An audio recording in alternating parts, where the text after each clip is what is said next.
Oh, so you want that person to look at you with desire again, huh? You're sitting there, wondering what you can do to turn things around. Okay, I'll give you 6 strategies. Simple, quick, no complications, something even you can do. But let me warn you, if you're expecting that these tips will solve all your problems, it's time to get real. These strategies I'm about to share, they're based on psychology, neuroscience, and, to be honest, a good dose of dude, stop being needy. Because let's face it, if this person is already showing signs of losing interest, or has even flat out told you their feelings have changed, groveling won't help. Now, before anything else, let's do a reality check.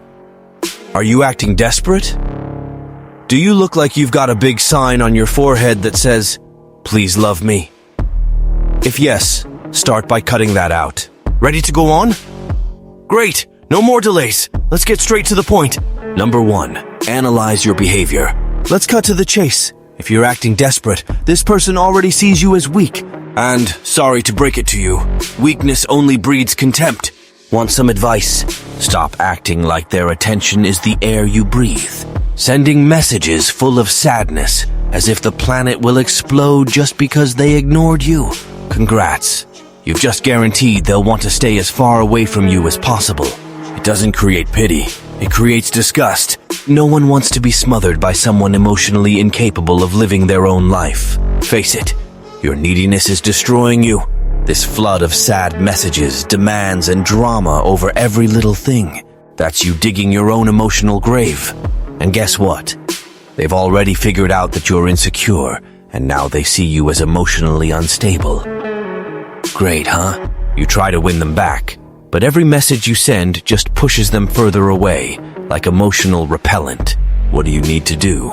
Change the focus. And guess where the focus needs to be? On you, champ. Stop trying to guess what they're thinking, feeling, or why they pulled away.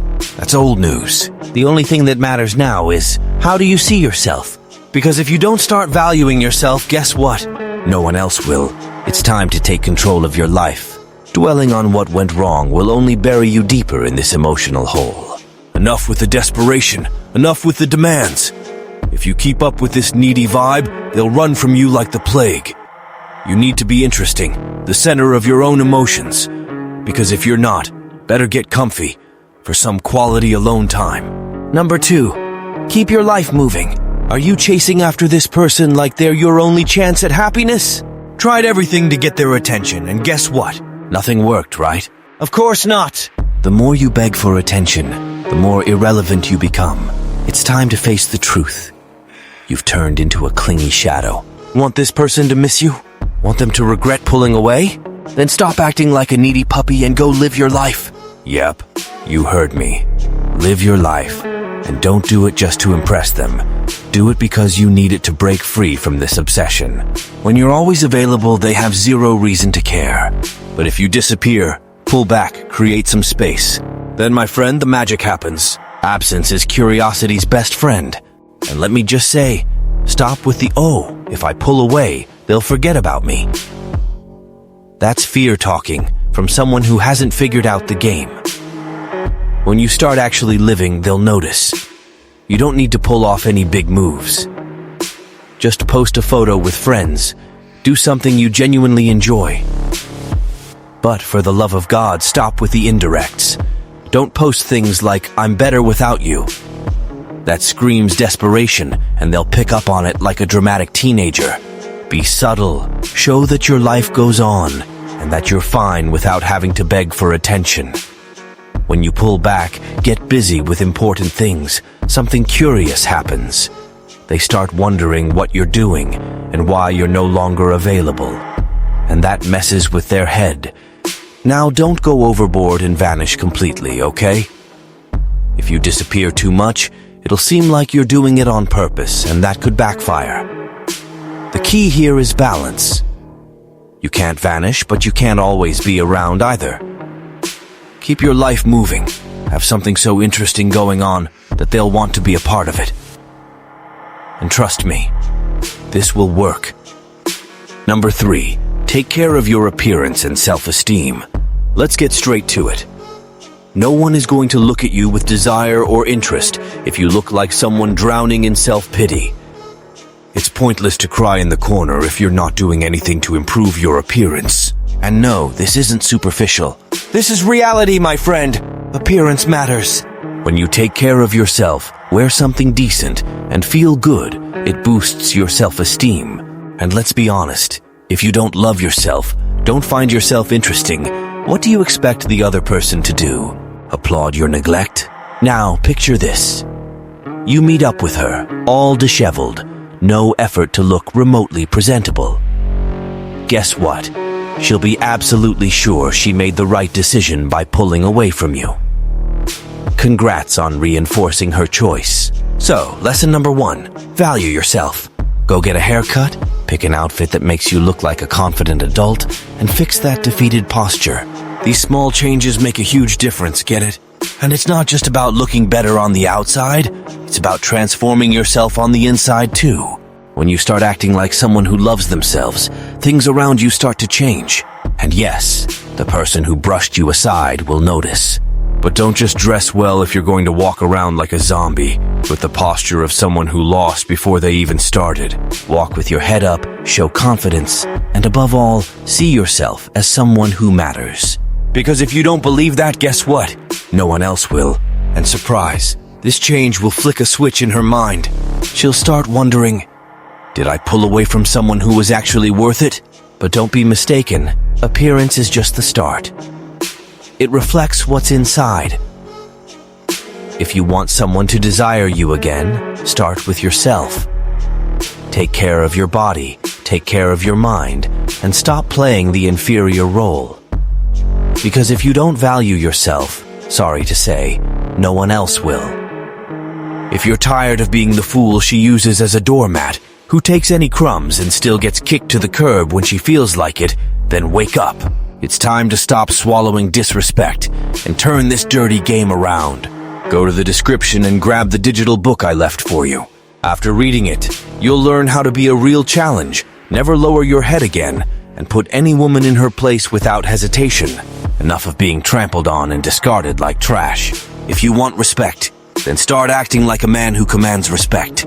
Number 4, use the power of seduction.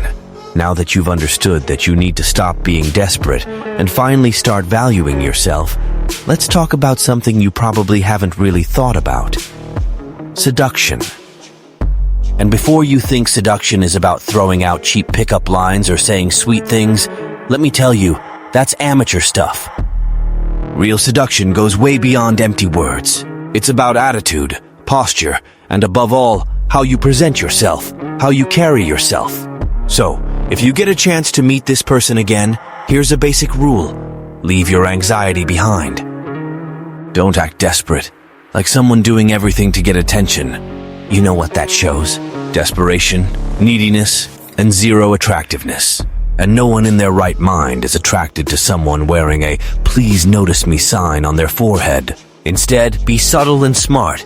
Show that you've grown. That yes, you're interested in their life, but without invading their space like you're the last human on Earth. And hey, when you talk, eye contact is key.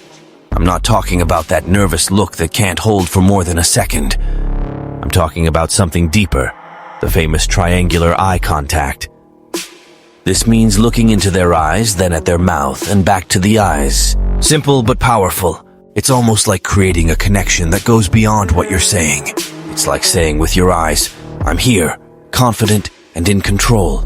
Another crucial tip, smile, but not that awkward, forced smile like you're desperate to please. A genuine smile from someone who's comfortable with themselves, who's not there to beg for attention, but simply because they know their worth.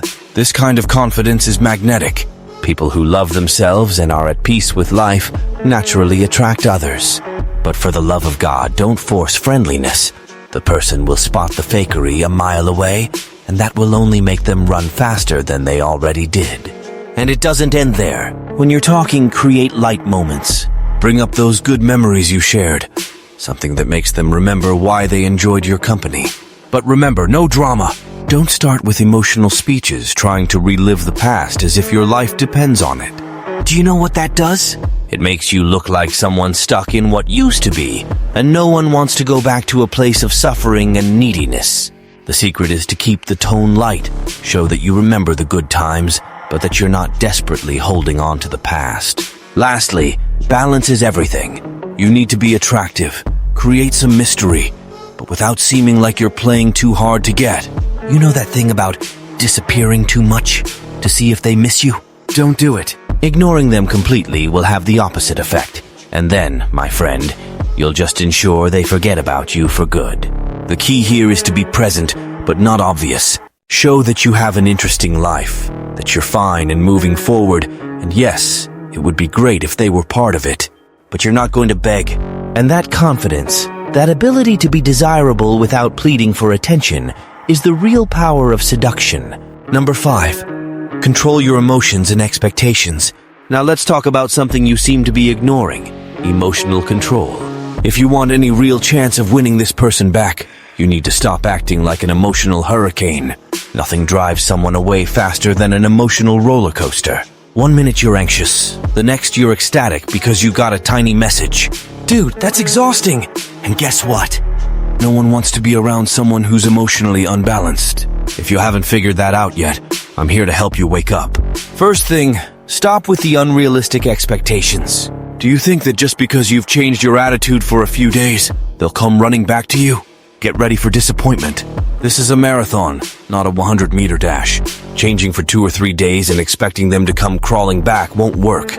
It's going to take time, and you need to be emotionally prepared for that. Do you know why? Because if you're not, every time things don't go the way you want, you'll freak out. And when you freak out, what happens? Back to square one. Desperation, demands, pressure. It's a repetitive and self-destructive cycle. So, the tip is simple. Manage your expectations. Stop thinking that every smile, every message, or any little move is a sign that everything is about to work out. Wake up! Take a deep breath, calm that head of yours, and learn something called patience. This is a long game, and if you keep trying to rush the process, guess what? You'll start looking desperate again.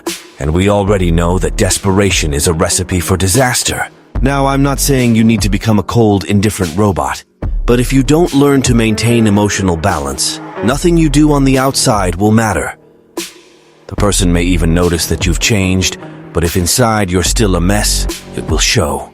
Want to control the situation? Start by controlling yourself. And here's the harsh truth. You need to accept that not everything will go as planned. But by keeping your emotions in check, you project strength and confidence, two incredibly attractive qualities. And of course, controlling your emotions doesn't mean pretending you don't feel anything. That would be ridiculous. But it means not letting those emotions dominate you to the point where you act like a maniac. You need to understand that by staying balanced, you're sending a powerful message. I'm mature, I'm stable, I'm worthy of respect. And guess what? That's what will help you regain the respect and interest you lost in the middle of your emotional roller coaster. So, accept that you can't have everything at once. Change starts from within. If you can manage your emotions and expectations, you'll not only be on the right path to winning them back, but more importantly, you'll be reclaiming yourself.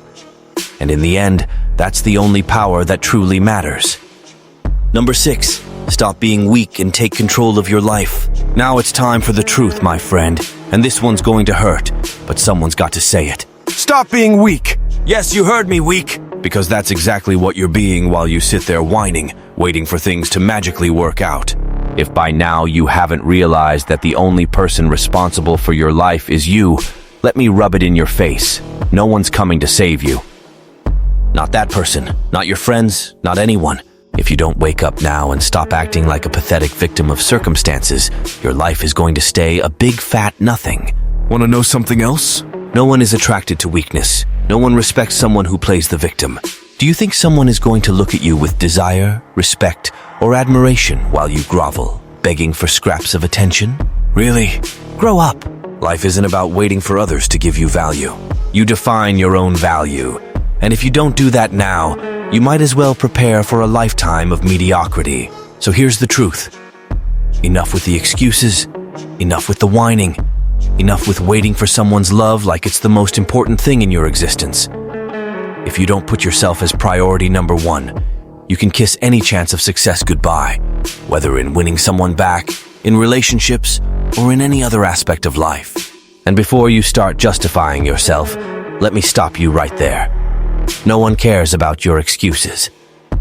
The world isn't going to stop because you're suffering. The world won't give you a consolation prize because the person you want isn't paying attention to you. And do you know why? Because the world only respects those who respect themselves. If you keep hiding behind your emotional weakness, you might as well sit back and watch your life go by. Everyone will move on except you. So, enough with the softness. You want respect? You want desire? You want admiration? Go out and earn it. But start now. And don't come to me with, "Oh, but it's hard." Hard is living a life being ignored, wasting potential because you didn't have the guts to take control. Hard is reaching the end and realizing you were the only one to blame for not doing anything differently. Here's the final message. Take control or accept mediocrity. The choice is yours. Do you want to keep being a loser or become someone worth something? Because in the end, it's not about winning someone back. It's about winning yourself back.